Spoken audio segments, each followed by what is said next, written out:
Assalamu alaikum everyone, welcome to Hikmah. Today's guest is Osama Shabaik, a Harvard law graduate, a community leader and entrepreneur. He was one of the Irvine 11, which was a defining moment in the Muslim community and Muslim activism, and has since built impactful businesses like Tahini and Finjan, deeply reflecting his faith, Arab and Muslim identity, and profound commitment to justice, and a safe space for Muslims and Arabs in the local San Diego community. Osama, thank you so much for joining us today. Thank you for having me. Assalamu alaikum. Hopefully I can live up to your introduction. I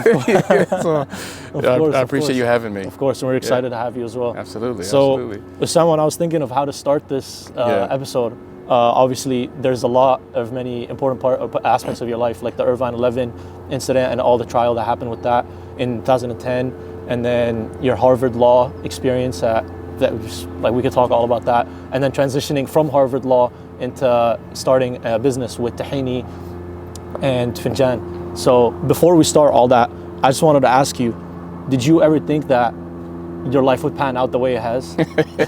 That's a good question. I think a lot of people, they like to talk about like 5-year plans, 10-year plans. I've never really I like to think ahead, but I think I live more in the moment. So no, to answer your question, put it bluntly, no.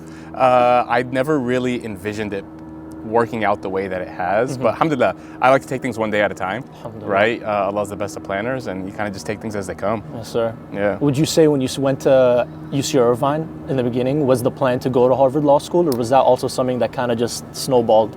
That kind of just snowballed. As well? Yeah, so when I went to UC Irvine, I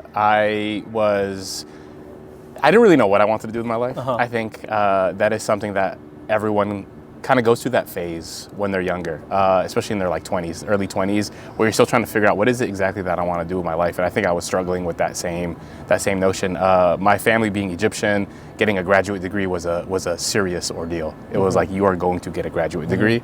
And then at the time, once I graduated UC Irvine, I was kind of thinking about what prospects and what avenues I wanted to take. And I was looking at different types of graduate degrees. Ultimately, a law degree made the most sense. It was, from talking to different folks, the most versatile of the graduate degrees. Right? If you I hadn't taken any pre-med, but if you're going to go into medicine, that can be a little bit more limiting of a degree. If you're going to get a PhD, that can be much more limiting of a degree. Of course. A JD, though, seems to be the most versatile of all of those degrees. JDs can do just about anything. Obviously, I can't go practice medicine. But when it comes to teaching, you find JDs who are doing what PhDs do. When it comes to running nonprofits, you find JDs doing that. You find JDs doing what MBAs do. And obviously you find JDs doing what JDs do. And so for me, it kind of just ended up making sense to go down that route. And again, took it just one day at a time. SubhanAllah. And SubhanAllah. So we'll dive a little bit more into the Harvard law experience in a little bit. But I wanted to begin by discussing the Irvine 11. Yeah, so obviously absolutely. A significant moment that resonates deeply within the Muslim community and beyond. And I think it's also very relevant with everything that's happening right now with Palestine and Sudan. So just to provide a little bit of context for our viewers, the Irvine 11 were Muslim students at UC Irvine, 11 of them, who in 2010 protested a speech by Israeli Ambassador Michael Oren by vocally challenging his claims and the narrative on Palestine.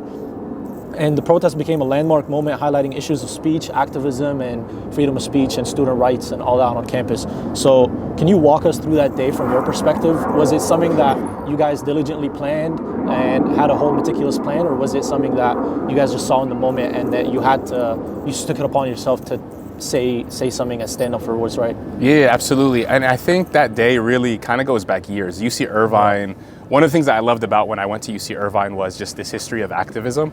UC Irvine had been in the national spotlight from Muslim students before I had even gotten there. So before I ever got to UC Irvine, I remember on national news, there was a football tournament. I don't remember where the football tournament was held in Southern California, but all the different MSAs participated in this flag football tournament. And the UCI team got called, they called themselves UC Intifada. Okay. And you have to understand, this is post 9/11. This is 2002, 2003, 2004, 2005, these years. And so this ended up getting national news coverage that there's this group of college kids who are calling themselves Intifada. And remember, this is also the time of the second Intifada. Yes. Right? And so you're living in a post 9/11 America, second Intifada, second Intifada world, and these students from UC Irvine decide to call themselves UC Intifada. And then UC Irvine, also MSU, made also news again. They used to wear the graduation stoles, the green ones. Yes. And it says, I think the Shahada and then Rabbi Zidni Ilman on the other side.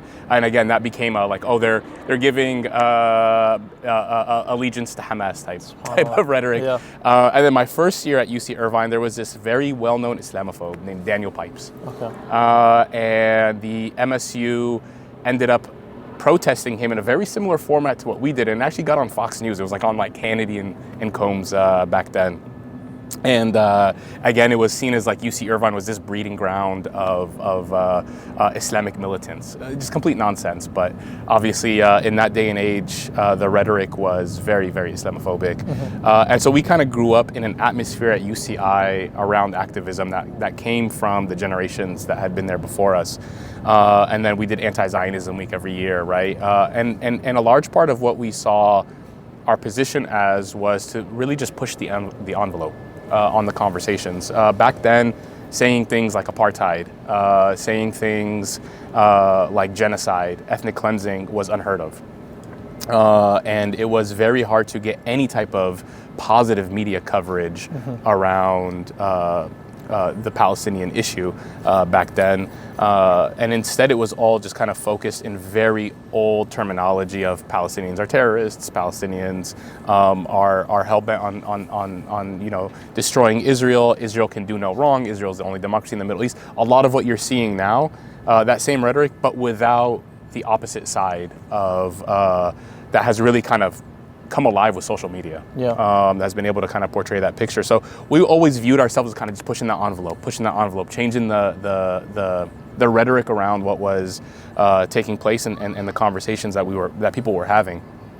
And so in 2009, Israel initiated Operation Cast Lead, which at the time was the worst bombardment of the Gaza Strip that had been seen. And that was the introduction of white phosphorus on the Gaza Strip, chemical weapons that Israel had been using that were supposed to be illegal.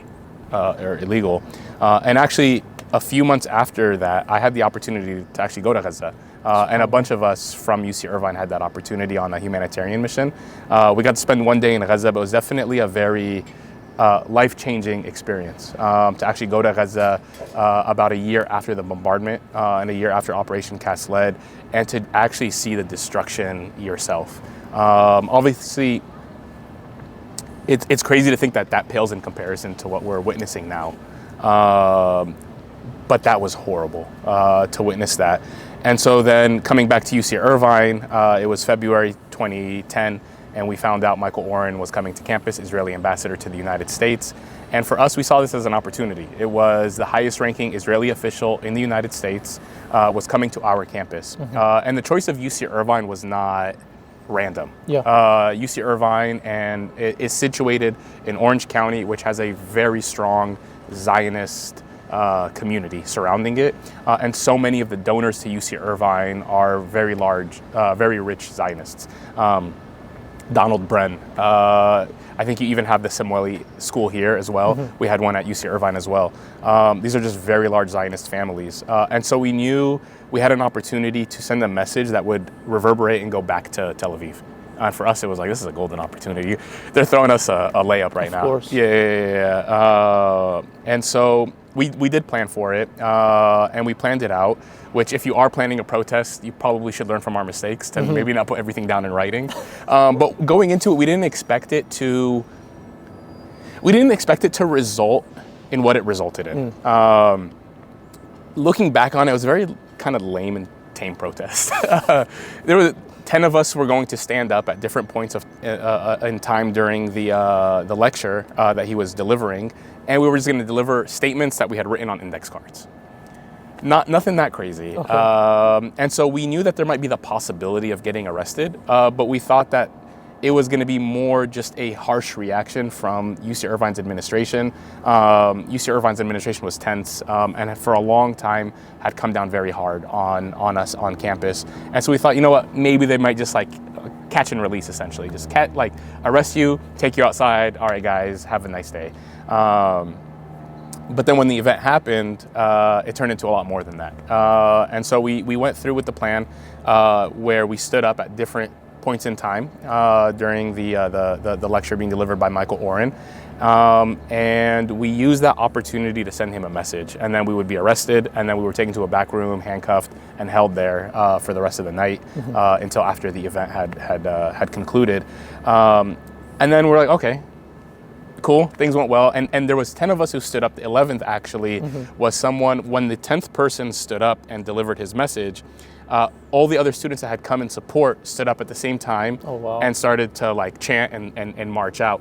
One of the students who was leading the chants in that march out got grabbed, and he became the 11th student. And you didn't know that? You didn't know him? No, I knew him. I knew. Oh, okay. We all knew each other. Okay. All of us knew each other from before. We had all agreed to do this. We're all friends. We're all part of the MSU. Even the UC Riverside, there was 3 guys from UC Riverside that joined us. They were also friends of ours that had come. They had heard about the fact that we were going to protest. They used to spend a lot of time at UC Irvine, and our MSAs were close. And so a lot of us knew each other. And so they came and joined the protest. And so we were just surprised when the 11th guy came in handcuffs. Like, hey, you weren't supposed to be here, right? But, you know, what happened happened. And then from there, things really spiraled out of control. The UCI administration began its process of going through the academic disciplinary hearings. It's what a lot of the students now are dealing with that were participating in the encampments and participating in the protests here on campus now are kind of going through and dealing with, right, where you go through this like disciplinary process. And so while we were going through that, actually during that time, the district attorney's office of Orange County, which is a very Republican county, Orange County has become more purple in recent years, but for so long it was a very red county, and it was always seen as like even if you go now to like Huntington Beach, you'll see MAGA hats everywhere you go and stuff like that. But back then even more so. And so the head of the district attorney's office was also very close to the head of the Republican Party. There were some intermarriages between those two groups, and they were all very close. And so they began to investigate the case and really kind of used it as a rallying cry for their own Islamophobia, that we are dealing with the Muslim problem at UC Irvine. And that's when things kind of started to spiral out of control. We ended up having a grand jury subpoenas, which is unheard of in a situation like this.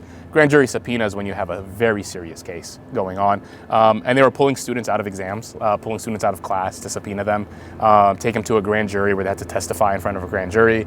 And it really seemed like they were trying to build a case for some type of felony charges, what even seemed like potential like terrorism charges. You have 365 days to file a misdemeanor charge against someone. That's a statute of limitations. Those misdemeanor charges were finally filed against us on day like 364. Wow. Like a day or two before. They attempted to plea bargain with us, but we said we weren't interested in pleading guilty. So we went to trial. Our trial lasted 3 weeks, which also for a misdemeanor is insane. The head of the homicide unit, who's the highest ranking prosecutor in the office, prosecuted our case, which by the way also delayed the prosecution of a murder. Wow. So there was a murder of a homeless man at the time, I forgot, in some part of East Orange County. And I believe it was a police-related incident, and they just refused to, like, they delayed prosecuting that case and looking into it because the lead prosecutor was dealing with our case. So just a complete abuse of resources. Ultimately, we were found guilty of 2 really ridiculous charges: disturbance of a public meeting and conspiracy to disturb a public meeting. Because you guys had it written down? No, so the conspiracy part comes from the fact that a group of people came together to break a law, and then the breaking of the law was just the fact that we stood up and spoke in the auditorium and disrupted the meeting. It's pretty ridiculous because if you think about it, there are many different things that could potentially disrupt a speech. Clapping disrupts a speech. Of course. What if someone were to stand up and have yelled, "I love Israel," and went on like a 30-second rant about how much they love Michael Oren? That's still a disruption of a speech. So we try to argue that we were simply being prosecuted for the content of our speech, which is a violation of our First Amendment rights. The jury clearly didn't side with us. So we ended up being found guilty. During that process, there was just a lot of Islamophobia that that kind of brought in to the case. They coincided our trial with the 10th anniversary of 9/11, and it was done on purpose. They delayed and delayed and delayed to the 10th anniversary of 9/11. My name became kind of this like elephant in the room too during like some of the jury deliberation or some of the jury selections, and the fact that you have a bunch of Muslim kids on the 10th anniversary of 9/11 being prosecuted definitely played a factor in it. SubhanAllah. Yeah, so it was a crazy time. So but it's clearly a lot of theatrics and a lot of uptake for them, that they really wanted to make this seem like it was a much bigger issue than it was. Absolutely. Right, and I'm sure for you as an undergraduate student, it was a lot of pressure, and I'm sure with all your friends as well, and the MSU and all that, it was a lot of pressure. And like you're saying, like on the 364th day, they prosecuted you guys, so it was a long time. It wasn't like a short instant. And I'm sure at the time it was a lot of pressure on you and everybody else. So if you could sit down with your younger self at the time, the Osama in the midst of the Irvine 11 trial, what would you tell him, especially regarding the relationships and brotherhood among the guys that you had like done all this with, and the MSU and the Muslim community and the Arab community in there? What would you have told them? You know, it's a good question. Definitely stay focused, stay strong. You guys, what you did there was nothing wrong with what you did. We got a lot of backlash from the Muslim community. Initially, there was a large segment of the Muslim community that really were not fans of what we did. Wow, that's surprising. At the time, you have to understand it was a very different social and political atmosphere, even within the Muslim community. There was very much the politics of condemnation that was going on at that time. Every so often there would be a terrorist attack, and the Muslim community would be called on to condemn it, right? It's like some dude somewhere in the middle of nowhere ends up doing something, and the Muslim community would be asked to condemn it, and the Muslim community would always be stuck condemning. And that just didn't vibe with us, right? It was like, well, what do I have to condemn? I'm not responsible for this. I don't speak for this. This doesn't say who I am. And so within that mindset and that mind frame, there was a lot of folks that just weren't like, just stay quiet and just put your head down, focus on your studies, get a good job, and then change the system that way. But don't act out. And for us, it was like, the method of protest that we were doing was like, this is a very California American sense of protest. And so for us, this was like, this is very uniquely American, at least in that sense. And it was kind of built upon other protests that had happened at other schools in the past. So for us, we were just like kind of caught off guard with that type of a response from the Muslim community. That's not to say there was a large portion of the Muslim community extremely supportive, but you still had these pockets that really just were not fans of what we did. And with that came also a lot of just like, well, your futures are ruined. You won't be able to, like, if you think you're gonna go to graduate school, good luck, right? If you think you're gonna be able to get a good job, this is gonna be on your record, good luck. But alhamdulillah, I mean, if you talk to any of the 11 guys, I'm speaking for all of them right now, but I think they're all in agreement that it didn't impact them negatively in any way. At the end of the day, Allah's the best of planners. If it closes a door for you, that's not a door that you were meant to go through anyways. And instead, it opens up other doors. And I think for me too, it became something that was obviously very much associated with our names. You Googled our names, that was the first thing that would come up. But more so, it made sure that also whatever doors we went into, people kind of knew what we stood for. This is who we are, love it or leave it. It is what it is. And so definitely I think I would tell my younger self, like, everything's gonna be all right. So you mentioned how obviously there's the pressure of, oh, well, you guys' futures is ruined, and you mentioned how all the other 11 guys as well, like they all ended up being just fine, right? So, and not just fine, they're prospering and doing great, alhamdulillah. So next, you moved on to Harvard Law School. So from that to Harvard Law School, talk to us about that. What was the decision like, and what was the journey like? How did that happen? Like, absolutely. That was so after I finished at UC Irvine, I took 2 years off. And Irvine 11 happened my senior year, and then the process of kind of dealing with the aftermath of Irvine 11 and the trial and all that stuff happened in that break period that I took. During that time, I actually went to Egypt as well, and then the Egyptian Revolution happened to take place while I was there. So I actually found out we were being tried while I was in Egypt. Wow. That we were going to go to like trial while I was in Egypt. That's a lot to go through in the middle of a revolution. So it was definitely crazy times, but I think that time in Egypt for me also was kind of very formative, right? To experience a people rising up to demand just basic freedom, government accountability, just like social prosperity, and to see all of that and people willing to put everything on the line for it was also something that was profound and kind of stood with me. And so when I came back, that's when I actually started to apply to law schools. And during that time period, just like probably many of folks that you're going to school with, right, who are thinking of law school, you're going through the LSATs, you're applying to law schools, all that stuff. It's a grueling period. You're really kind of sitting there tense, not really knowing what to do. But alhamdulillah, very early on, after I applied, I actually got accepted to UC Irvine Law School, which was very strange to me. It was very strange that I got accepted to UC Irvine Law School. But I was like, all right, cool, alhamdulillah, like it relieved some of that pressure, that like, all right, you know, being able to get into a law school. And I ended up getting rejected from schools that I shouldn't have probably been rejected from, where I think probably the Irvine 11 stuff became a part of it. And for me in my law school applications, I decided that I wanted to make Irvine 11 a focal point of my application rather than hide from this. I'd rather embrace it, right? And if someone is not going to be a fan of that, then so be it. That wasn't meant for me. And I think a lot of schools did respond in that way. But then to their credit, I ended up getting accepted to Harvard. And I think, again, we also sometimes view these organizations as a monolith, right? Is Harvard guilty of doing some absolutely horrendous things? 100%, as is UCSD, of course, right? But doesn't mean there aren't pockets within these organizations or these groups that some, you know, might be sympathetic, right? Or might be willing to be like, okay, I see where you're coming from on this. And, you know, I don't know, either that or they put my application in the wrong pile. They put it in the accepted pile instead of the rejected pile. Was that surprising to you that you got in at the time? Yeah, you know, I didn't know anyone that had gone to Harvard, really. And so it was, and I remember being in high school actually, and Harvard had sent me a letter to apply for undergrad. And I started the application process. I remember sitting on my computer doing the application process.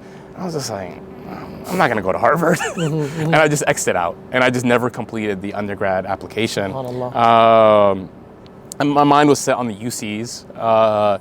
And then ended up just applying really to like California schools. And then I got accepted, went to UC Irvine. And then now for law schools, I was like, all right, let me actually apply. Harvard wasn't like a target school of mine. I would have preferred, honestly, to have gone to like a California school, Stanford or something. But when Harvard, usually, for the most part, you get accepted to Harvard, you're gonna go, unless you get accepted to like Yale or Stanford. Just from like the brand recognition that it has, it carries a lot of weight. And so, yeah, I was definitely a little surprised. And the whole ordeal of getting accepted too was a little crazy because Harvard is one of the few schools that does a phone interview. Oh, wow. So you're given a 1 hour time slot where you'll get a phone call and it's a 10-minute interview.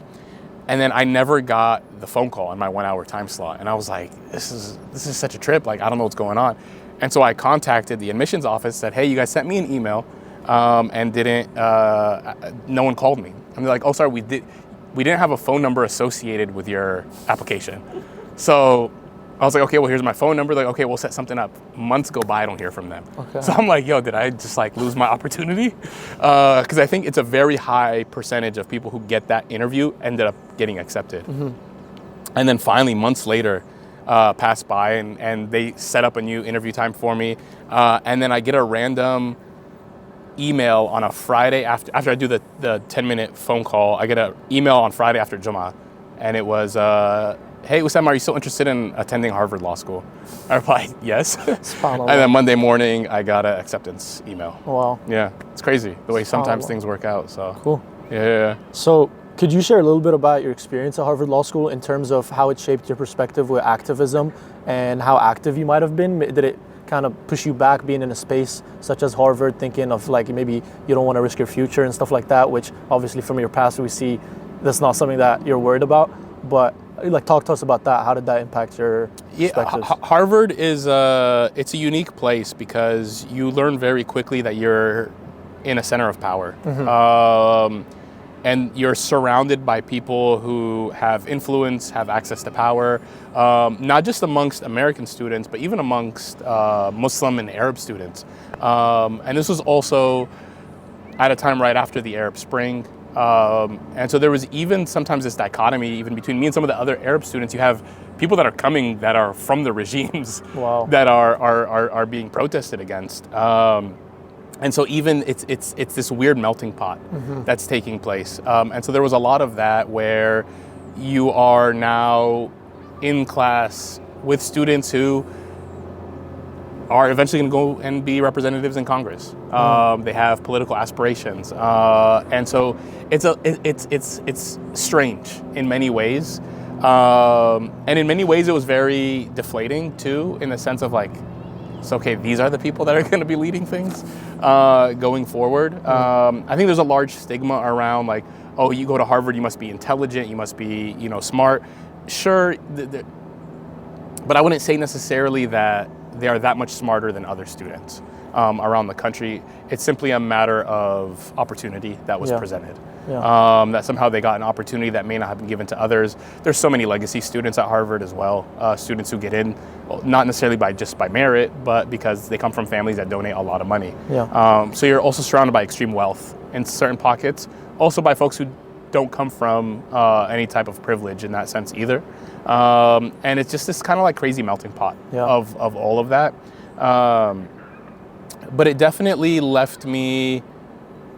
There's a famous quote from Dr. Martin Luther King Jr. That talks about how one of the greatest obstacles is the white liberal to like the freedom and the advancement of Black people in America. And I think that really began to hone in and sync with me while I was at Harvard, because even amongst the like liberal students, it was just like, wow, this is how you really think. And it was a moment that left me understanding, I think, a little bit more that one, we have a lot of work to do to really change things, and to find strong allies. And sometimes the people that we put faith in, whether it's the Democratic Party, right, and folks who are liberal leaning, and I think we've seen that, right, during the Biden era, Kamala Harris, and this refusal to engage with the Muslim community in a positive, meaningful way. A lot of that I felt at Harvard, in that there was just this sense of, and even I remember speaking to one classmate of mine who had served in Iraq with the U.S. military, was a commander of a platoon, and I remember him telling me, well, the reason why Iraq is backwards is because Muslims haven't gone through this Reformation, the Protestant Reformation, which within like liberal circles is seen as one of the things, the impetus behind the advancement of the West, was the Protestant Reformation and this idea of like the Protestant work ethic and all this stuff. And for me, I'm like, man, you really don't get it. But I think that type of mentality permeates so much of the discussions, even within liberal circles, right? And I think it goes to that point about Martin Luther King Jr. that the one of the largest obstacles is the white liberal, and I'm going to butcher the quote, but essentially they value the status quo more than the change that is needed to upend it, because that change is going to impact them as well, and it might force them to have to change some of their perspectives and some of also the things that maybe they're profiting off of and some of the privilege that they have, and getting folks to challenge that is very difficult, and I saw a lot of that at Harvard, and so it left me also feeling like, okay, what is the path forward? I don't know if it's necessarily with being an ally with folks like this, because I don't know if you can necessarily trust someone who views you in that way, that doesn't give you the agency to decide for yourself your own future, and to decide for yourself that, you know what, well,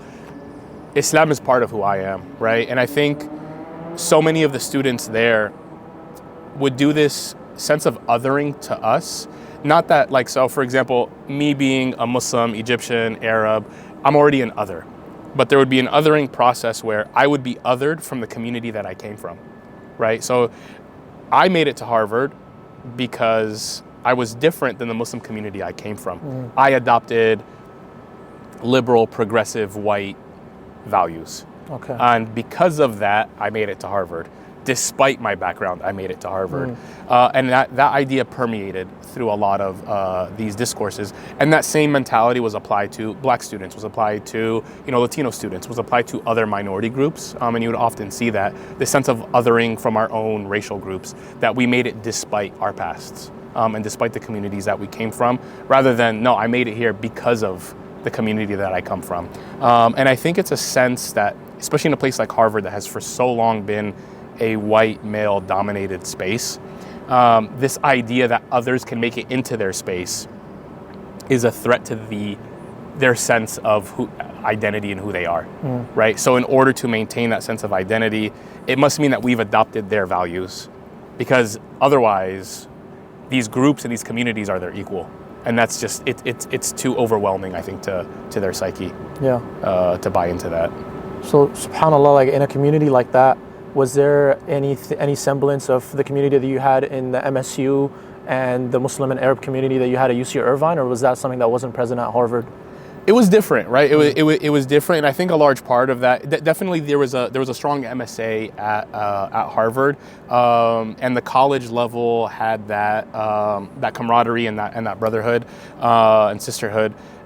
I don't know if I would say it was exact same as what I experienced at MSU, and I think for me too, it's hard to judge from an outsider's perspective, because as a graduate student, you live a much different life than an undergraduate student does. So it's, while we were connected to the MSA, we weren't really deeply embedded within the social fabric of the MSA. Graduate school is much, it's seen as being a professional school, right?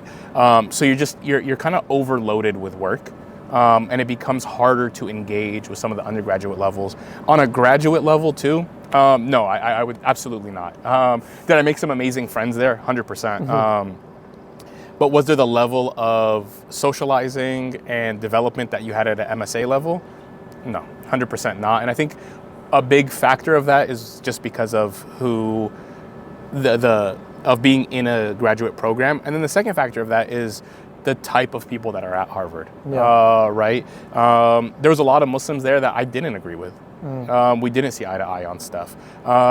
There was an Egyptian student, and I'm embarrassed to say this, but it's the truth. He was a student from Egypt, was someone who was very sad about the revolution. So I can already tell you about his political leanings, the revolution in Egypt at the time. And he was an LLM student. It's an international law student. I believe he was doing his PhD at Harvard. His advisor was a former IDF member. She was someone who was now an attorney and was at Harvard as a law professor. But that was his advisor. It's like, is this a joke? I can't. I'm not going to be cool with someone like that. Like, you're clearly you're making it very clear where your political stance is, right? And so there was a lot of that. This is also at the time I was at Harvard, a few years after the revolution. It was the time when the military coup in Egypt happened, where Morsi, the elected president, was overthrown, and Sisi, the current president, who betrayed his oath, took over power in a military coup. And that also divided even the Egyptian community very much at Harvard, right? Because you again have a lot of folks that are coming to study that are from Egypt, that are from the elites of Egypt that are coming, and we're not, necessarily happy with the overthrow of Mubarak. And the same thing applied to other countries as well. So it definitely was a very different experience than the MSA experience, where I think the MSA has a more cohesive, sometimes, experience to it. And I think folks within the MSA, generally speaking, come from a similar background. Usually, obviously, Muslim background, maybe all growing up in Southern California, etc. So there's some shared commonalities. There's obviously differences in backgrounds, socioeconomics, etc., languages and whatnot. But this is like, sometimes it felt like at Harvard, we were coming from two different worlds. And that sense was very much real. So it was hard sometimes to find that camaraderie. And even amongst the Muslim students that were from the US, sometimes we just had vehement disagreements on Islam. And what should our approach to Islam be? So there's a lot of butting heads at times. So do you think a lot of that made it difficult to mobilize any sort of real activism at Harvard for you? There was real activism taking place at Harvard. At the time, obviously Palestine was always a big issue, and there were a few protests that took place. We had at times different speakers from Israel that would come, and these are like IDF. You'd get some random IDF. Like their version of like JAG, like a military attorney who would come and give a lecture on, the legality of the IDF's military missions, right? And there would be a protest of them. We had one of their former ministers, Tzipi Livni, came and gave a speech at Harvard as well when I was there, and there was a protest of them. So we would coordinate protests to these things. But I feel so much of the MSU and MSA activism is also just the ability to spend so much time together. That was something that was missing from the graduate experience, and that's something that I would say in general will be missing from any graduate experience. You simply don't have the time. You're deep in the studies at a level that's so much more. So there was a lot of that activism that still, at least on some of these political issues, we could agree on. Even when I was there was a lot of activism. A lot of the Black Lives Matter stuff was starting to come to the forefront and really take stance. Trayvon Martin happened while I was at Harvard. And so that definitely galvanized also a lot of students on campus around those issues. But again, you also have a lot of folks that activism is not their frame of reference. It's not their approach to change. Their approach to change might be like, well, get a good job, work within the system, and things will eventually change, which I disagree with. And I felt like so many of the people that, even during Irvine 11, our chancellor, Michael Drake, who's now the head of the UC Regents, would tell us, and even the vice chancellor who was Latino would tell us, I know what it's like, man. I know what it's like. When I was a child, when I was growing up in the 60s, we engaged in protests for the civil rights movement. I know what it's like, but it's just not the way forward anymore. Like, what you're doing is not the way forward, but I understand where you're coming from. It's like, okay, well, if you understand where I'm coming from, you should be on the front lines with me. And it's just not the approach, right? So even though there might be some affinity from some of these students, their approach may not even be the approach that I would agree with. Because I think it's the approach that 20, 30 years from now, what is the next conflict? What is the next, thing that people of conscience are speaking out against? And where are those people going to be when it threatens their interests or their positions or their status quo? Yeah. So. SubhanAllah. I mean, as I'm listening to you speak, it's a lot of parallels with what's happening now, 100%. And all the same stuff with like 100%. How you mentioned the Muslim community at first at the MSU at UC Irvine wasn't very supportive of you guys, and it's like, oh, just put your head down, get a good job, and all that, and then all the differences that you guys had at Harvard as well. I'm sure many people can relate, and even Absolutely. At our MSA here at UCSD and just within local MSAs, we have a lot of the same sentiments. But moving a little forward, eventually you made a small pivot from law school to entrepreneurship. Yeah. So you went on to found Tahini and Finjan, which Tahini's actually right downstairs. And on the UCSD campus. So subhanAllah, like from UCI to here to all over. So how did that happen? What do those businesses represent for you? What does that mean for you? And again, was that something that you planned for, or was that something you just finished law school and then you're like, life just kind of took you there? I always had, I think, an affinity towards like entrepreneurship and business. It was something even from an early age that I leaned towards. And when I went into law school not wanting to be an attorney. Okay. Again, there was that pressure to get a graduate degree. And I knew I didn't necessarily want to practice as a lawyer. At the time, I had thought of even going to like PhD programs. Teaching seemed to be a route that I was more interested in at the time. But the JD was just a little bit more of had a little bit more of like kind of hedging my bets, mitigating my risk. With that degree a little bit more than a PhD. And so I went down that route not wanting to be an attorney at all. And so very early on, after my first year in law school, in your summers you intern at different firms or nonprofits. So I said, you know what? I came into San Diego and I interned at a law firm here, a corporate law firm. I was like, if I'm gonna give up this much money, straight out of law school. Let me just make sure I don't want to do this, because I knew I didn't want to do it. But I was like, let me try it out. And it's a 10-week internship, and I absolutely hated it. Very early on, I was like, yeah, this is not for me. I can't do this. In what way? What was something that you just you experienced and you're like, yeah, this is it? So I think a lot of people, they sometimes have this approach to, there's this sense that if you go to law school and you work corporate law, that you're selling out. Yeah. I don't agree with that sentiment. Okay. I do think you can do stuff to sell out. And I think sometimes lawyers get that they get that said about them and that stereotype in a way that maybe engineers don't, where it's like engineering students, like sometimes you guys go work at like some of these military, Lockheed Martin, and you guys actually manufacture bombs. like lawyers sometimes defend, bad people, but yeah. And it's not to say lawyers don't do horrible things. I remember in law school having a professor, and he was talking to us, like on a side note, about his summer internship when he was a law student, and he went and he worked for a big law firm in Los Angeles, and his case that he worked on was a human rights abuse case. Folks in Nigeria had sued an American oil company for human rights abuses, and he worked to help get that case dismissed. Yeah, so I'm just like, okay, I don't know if you should be proud about this, but sure. It's crazy. Absolutely, lawyers can do horrible things. Yeah. And can be engaged on stuff that do really bad stuff. So can engineers. So can doctors. Yeah. Right.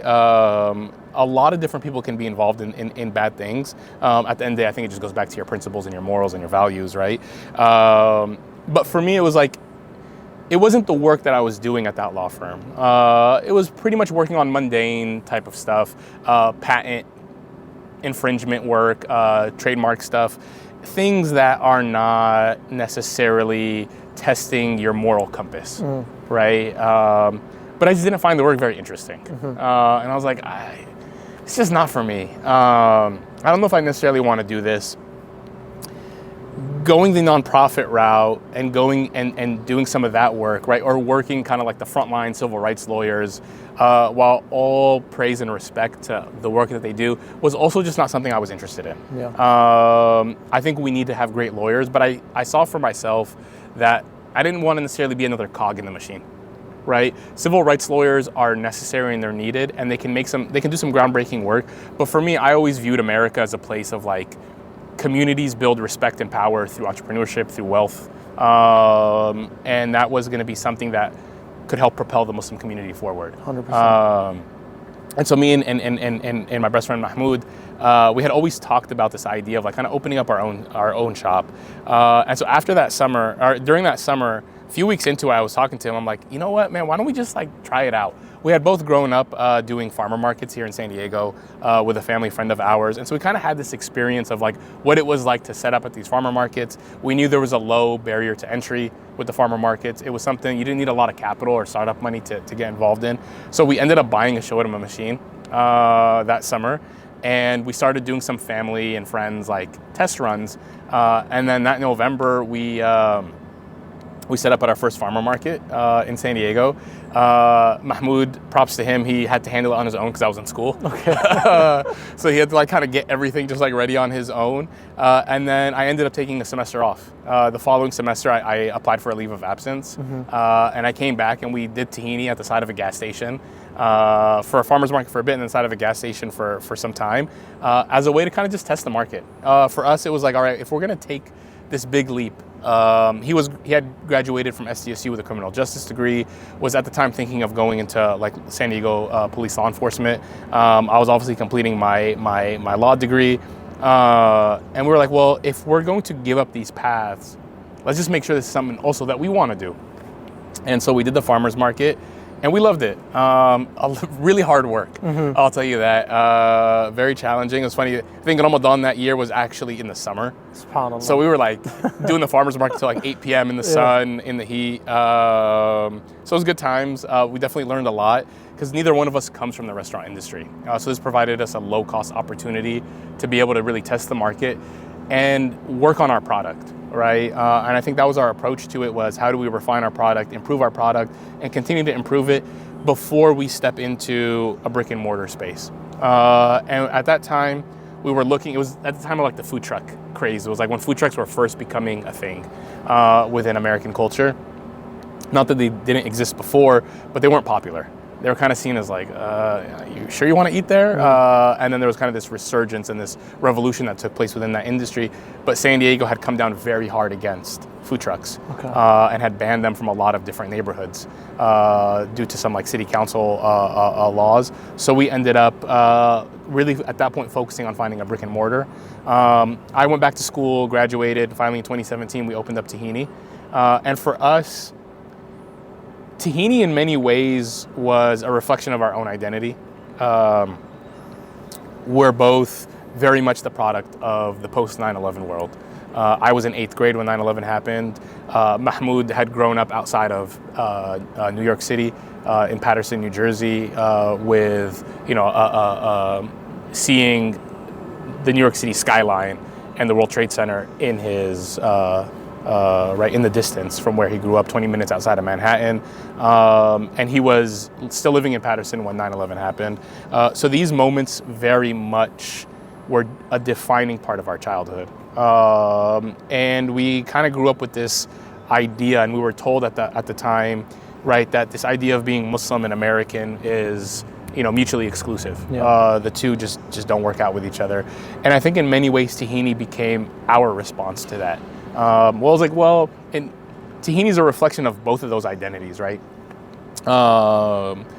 And it became a way for us to kind of express ourselves in a very unapologetic fashion, to kind of let people know this is who we are, love it or leave it. But our goal is to get you, the food that we love, make it as best as we can, and have it in an atmosphere that is inviting, and really plays off of our culture, right? And I think everyone knows in Muslim culture, hospitality is above all, right? When you have a guest that comes in, and that was something that we wanted to provide with our food, was that feeling of hospitality and that welcoming nature. And that's really how Tahini started. We got started in Kearny Mesa, and very soon after, just really, I think as a stroke of luck, we just had no idea it happened. We got featured on Yelp's top 100 restaurants in the United States. Wow. And at the time, Yelp was a very big deal.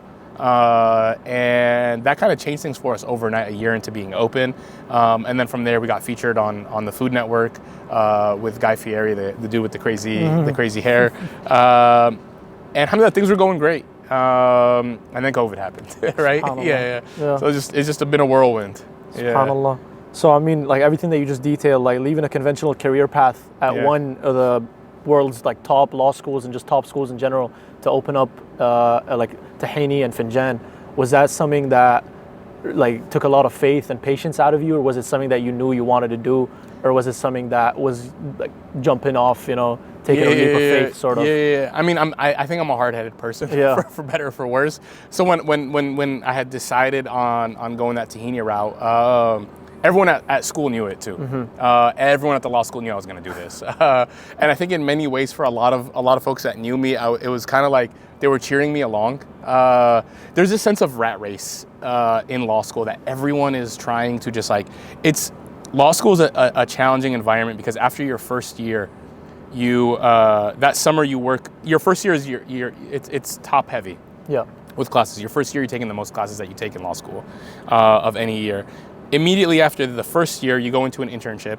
Immediately after you finish your internship, you're coming back to school a few weeks early for what they call on-campus interviews, where you're interviewing with law firms on campus to decide where you're going to work your second summer. And your second summer is usually like 90% of the time, don't quote me on the percentage, but very highly likely where you work that second summer is going to be where you work after you graduate. Okay. So you haven't had time to breathe, and you're already essentially determining where you're going to work when you graduate. And so people just get very caught up in that, right? Everyone's doing it. And people who came into law school not wanting to necessarily go corporate, they had goals of changing the world. They ended up going down that route too, because it's just that path it's so well laid out for you by the university.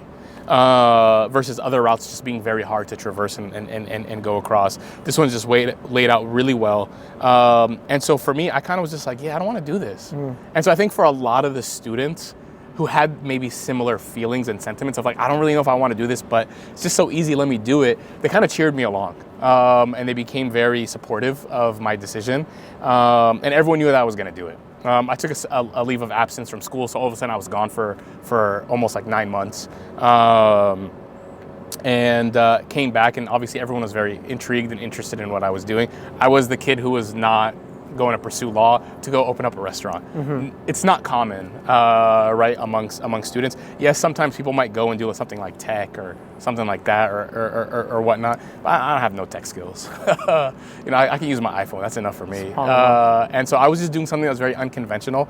But for me, I don't know what it was. I think about food. I grew up just being a foodie. I loved food, and for me, it was a way in which I felt like I could be myself. And so I was determined to make it happen when I was in law school, and I was kind of dead set on it. SubhanAllah. Yeah. So I mean, all these experiences that you've talked about, like from the Irvine 11, Harvard Law School, and now with all the entrepreneurship that you have going on, how do you think some of those experiences have impacted you to the person that you are today? How do you say those have shaped who Osama is now? Yeah, absolutely. I think really that sense of like tawakkul, right? That everything is going to work itself out has been big. And that's not to mean that like sacrifices won't have to be made, right? I think that's something that especially for us who grow up in the West, who grow up in the sense of comfort, right? Who grow up in the U.S. especially. I mean, like, look, I mean, you guys go to school with a view of the Pacific Ocean, right? This does breed a sense of comfort, of course, right? And the more comfortable you get, sometimes the more challenging, and for myself too, it is to sacrifice, right? And I think that Irvine 11 experience kind of taught me that when you sacrifice, things will work themselves out. And there are people who sacrifice and they pay the ultimate price with their lives, right? And for them, right, on the day of judgment, and immediately they'll be provided for by Allah. But that idea that, you know what, ultimately life is temporary. Even if you live a long life, how long is that compared to the history of humanity, right, or the history of the universe? And that ultimately you're going to have to be tested with something and sacrifice. And I think that has kind of been my way of at least trying to navigate it. Definitely not perfectly. Yes, sir. And it's, I think, something that I struggle with still too, is like, you still come up to challenges and you meet them, you're like, all right, what is the morally right, Islamic right thing to do here versus what is the easy thing to do? And I think for us as a generation, that's going to be kind of our test, especially in all this comfort, right? Is how do we continue to challenge and be willing to sacrifice, and to understand that when you do sacrifice, everything's going to be all right, right? No matter what price you pay, even if you pay with your life, everything will be all right. And I think that's just learning that lesson has been important for me. And it's still something that I try to reflect on and work on as well, because I think the challenges that we're seeing now seem even harder to kind of like finish off the task than even how it felt maybe 20 years ago. In many ways, it seems easier, but it's also the level of destruction and the level of animosity and the level of hate that we're up against, and the level of just injustice that we're up against. It's all out in the open now. And it makes it clear that the level of sacrifice is going to be that much more. Of course. Yeah. So that's beautiful, like everything that you mentioned about tawakkul and relying upon Allah, and how, subhanAllah, at the end of the day, this life is temporary. And as long as you live here, like the next life, the akhirah is forever. Yeah. Right? And everything that you do here will reflect there. So I just wanted to ask you, for all the students right now, or all the activists that are speaking out and risking their jobs, be it risking their degree, risking deportation from here, all this sort of stuff, like risking getting expelled, like stuff that we've seen with our colleagues at UC San Diego, and I'm sure at many other schools as well. What do you have to say to those students or those employees or anybody, especially Muslims and people of faith? What do you have to say to them to strengthen them and to give them the courage to speak out and to stand their ground on what is right? Yeah, I think for me, I have found myself reflecting more and more on the stories of like the Sahaba and the challenges that they went through and the things that they gave up. And it kind of pales in comparison to the things we gave up. I have a friend of mine who converted to Islam when I was at UC Irvine, and he comes from a Sikh background, Sikh from like the Indian religion. and the challenges he faced. And the more I've learned about like the Sahaba, and I see the parallels to things that he had to deal with in like hiding his Islam from his family. And at the time as kid, like we were kids, right? Like we're in college. I don't think I appreciated the depth of the sacrifice. Even though he would be telling me what was going on, I don't think I appreciated the depth of his sacrifice. But as I've gotten older, and it's just like, even you look at the Sahaba who talking like Battle of Badr, and you're on opposing lines from your father. Yeah. You're on opposing lines from your brother, your uncle, your cousin. And understanding that was a level of sacrifice that they had to give, but that is what made them the greatest generation that ever lived. And that for us, and they had that unyielding, relentless belief in tawakkul, and that idea that like the price that we have to pay is worth it. Yeah.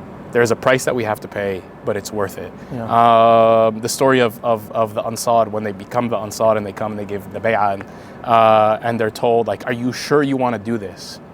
Like, are you guys really sure you want to take in the Prophet ﷺ, who's weak, politically, right? Politically weak, and that you are going to potentially have to face the Arab tribes.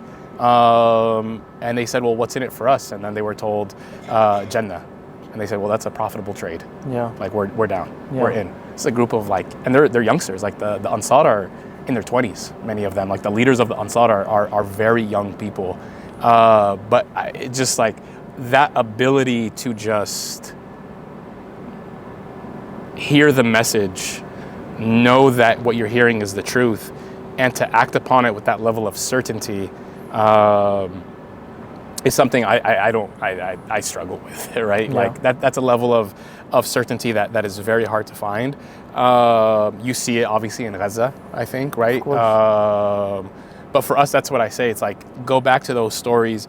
You're seeing it in real life, and then realize that those stories of the past, these aren't some mythical figures. Yeah. These were people like us, right? These were men and women like us who were faced with a challenge and they rose up to it. And without their sacrifices, you know, my people would never have found Islam, right? Islam would have never been introduced to my people. And without their sacrifices, who knows what world I would be living in. And so for me, it's like, to all those students, reflect on these stories, reflect on your history and the legacy and the torch that you're carrying, and understand that those in the past paid a price, and that we also have to pay a price, and that this is the price that we have to pay, but it's all going to be worth it. Yeah. SubhanAllah. And I think also on top of everything that you mentioned, I always personally think of the verses where Allah subhanahu wa ta'ala says, like, did the people think that we were just going to leave them and not test them? Like, were they just going to say that we believe, and were they not going to be tested, right? So at times we kind of take it as a surprise when a test comes, but we should, I feel like, even just what I'm getting from you is that we should take it as a given. Like 100%. The people of the past have paid this price, 100%. And why do we expect that we're not going to have to pay 100%. A similar price? Be it less or more, Allah subhanahu wa ta'ala tests us to our ability, but at the end of the day, like, whatever. And also, it's also having good thoughts of Allah, I think. Yeah. You know, it's like knowing that anything that afflicts you is good for you, whether 100%. It be in this life or the next. 100%, beautifully said. Yes, yeah, sir. Absolutely. So I think, like, just thinking back in your personal experience, if you could go back and speak to younger Osama when he first got into UCI and like he didn't know what was ahead, right? Yeah. What would you say to him, in terms of activism, in terms of where your career laid out? What words of advice? I was very excited when I got accepted to UC Irvine, because I knew about the MSU, and I was excited about what was going on there. I used to actually, a lot of like my early activism was the frame of reference was UCSD, because my older sister and my older brother were students at UCSD, and I used to come to campus during their like anti-Zionism week, and they would bring speakers to campus who really kind of helped develop that idea of like the Muslim identity at a time when we were told to hide that identity, and that was great. So I think I would tell my younger self, like, hey, it's going to be fun. It's going to be exciting. You know, you're excited for a reason. Just keep pushing forward, keep doing your thing, and really always try to focus on what's right. And I think I wish I would have told my younger self to be more serious. Yeah. With some of these things too, right? And I think that's just the that's part of being youthful, right? And so if I could tell my younger self anything, is just like, hey, understand your power, understand your agency, understand the fleeting nature of life too. Because there's friends of mine that I was friends with at that time that they're not with us anymore, right?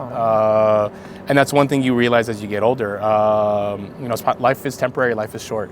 So take advantage. You don't know when it's going to be gone, right? And you really have to take advantage, because we have a lot of things that we're going to have to answer for, right? And so I think that's what I would. That's the message I would give my younger self. SubhanAllah. Yeah.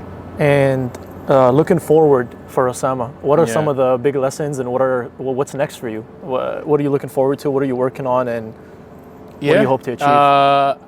Tahini Finjan is really become our bread and butter. That's really become my main focus now. And the goal is to continue to expand. So we're working on additional locations. You guys going to open a Finjan on campus? That would be great. That'd be great. I know there's some developments on campus. The skyscrapers are not stopping on campus. So who knows? Maybe inshallah one day we'll open up a Finjan on campus. But we are working on additional off-campus locations for Tahini and Finjan. So inshallah, that's kind of the path forward. And I'm excited to see where things will take us in that route. We really want to just focus on scaling up right now. And with that, we never want to lose our identity or who we are, right?